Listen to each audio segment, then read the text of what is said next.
This week is Suicide Prevention Week. Every group can be impacted, of course, by this tragedy, but the veteran community is one that must deal with it more than most.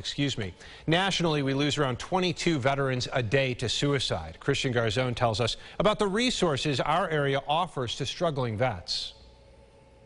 Traditionally, Nick Stefanovich with Veteran Services at the county says the VA is the go-to for mental health treatment. Know that the VA is limited in their capacity, and we can do more. We have to go beyond sitting down with veterans in an office and talking about their feelings. He says thankfully we have a number of additional resources here, like the Veterans Outreach Center.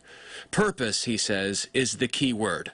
Laura Stradley with the VOC says that's a big part of it. I think providing purpose is hugely important, though, and that's one of the things that you hear veterans say most often. It's something the VOC does every day through therapy programs and employment opportunities.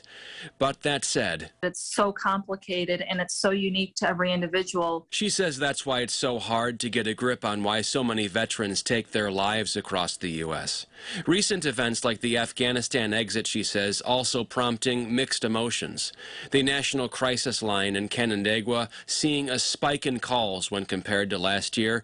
The pullout is likely the cause, she says. I think how many of them feel that their service and sacrifices were almost futile. Stefanovich says when it comes to mental health, Congress needs to do more to let the VA outsource into local communities. The federal government needs to be able to push money into the hands of local community providers. In Rochester, Christian Garzone, News 8. Christian, thank you. And when it comes to the Afghanistan exit, Stefanovich says he knows it's tough, but it might be beneficial for veterans to avoid some of that coverage and the graphic images coming out of that country right now.